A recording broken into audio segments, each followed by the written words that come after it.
இலையுறார மரத்தை போல் இருப்பான், அவன் செய்வதெல்லாம் வாய்க்கும் அப்படின்னு ஒரு வரி வருது. அவன் கைராசிக்காரனான்றாங்களே, என்னக்காரங்க?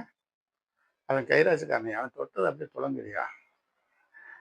என்னையா நம்ம உப்பு வைக்க போனா மழை பெய்யுது, தவிடு வைக்க போனா காத்தடிக்குது. நம்ம நேரமே சரியில்லையான்னுவாங்க சில பேர். ஆனா சில பேர் அவன் அது யோமியா, அவன் போற நேரம் சரியா வந்துருதுயா. அவனுக்கு ஒரு ராசி இருக்குயா. அவன் கூட கடவுள் இருக்காருய்யா அப்படின்னுவாங்க. அப்ப இந்த வேதத்துக்குள்ள இருந்து வேதத்திலேயே வாழ்றவனுடைய வாழ்க்கை அந்த வழிகாட்டியோட அந்த ராஜாக்களுடைய அந்த அறிவாளியுடைய அந்த பைபிளை எழுதின அந்த பெரிய மனுஷங்களுடைய வழியை நடக்கும்போது அவன் எடுத்த காரியத்துல பாஸ் ஆகுறான். அவன் நினைச்ச காரியத்துல ஜெயமாகுது. அவனுடைய அவனுடைய மூளைக்கே அது சரியா படுது. இது செய்யலாம், இது செய்யக்கூடாதுன்னு. அதனால அவன் தொட்டதெல்லாம், அவன் வச்சதெல்லாம் விளங்குது. அவன் ஆசீர்வாதமா இருக்கிறான் என்று சொல்வது. 4வது வசனம்.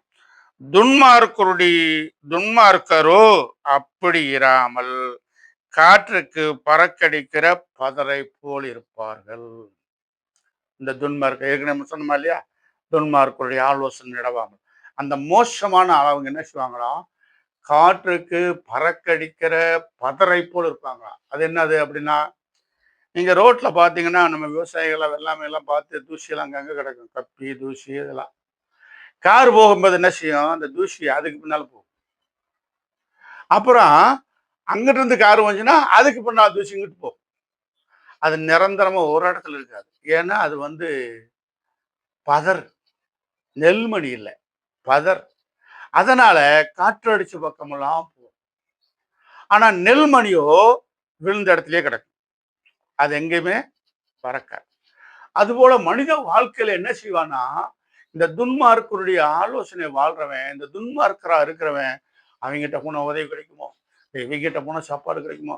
அந்த எம்எல்ஏ கிட்ட போய் கை கட்டினா ஏதாவது கிடைக்குமோ?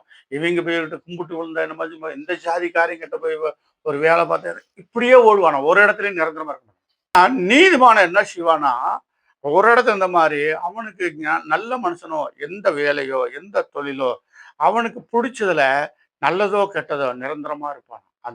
அது அவனை உயர்த்துமா. அங்க போறது, அப்புறம் அந்த வாங்கிட்ட போறது, இந்த முதலாளிகிட்ட போறது, இந்த கட்சிக்காரங்கிட்ட போறது, அந்த கட்சிக்காரன் போறது, அங்க ஒரு டீ குடிக்கிறது. அவன் வாழ்க்கை என்ன ஆயிருமா? அவன் விளங்காதவனி, அவன் எதுக்கும் லாயக்கில்லைன்னு ஒதுக்கிடுவாங்க. இவன் இந்த வேதத்துக்குள்ள இருக்கிறவன், இது நல்ல மனுஷன், இவரோட ஒட்டி இருந்தா நமக்கு ஒரு நல்வாழ்வு இருக்கு அப்படின்ட்டு ஒருத்தர் அண்டி நிரந்தரமா உண்மையாக இருக்கிறதுனால அந்த உண்மை அவனுக்கு உயர்த்தும்.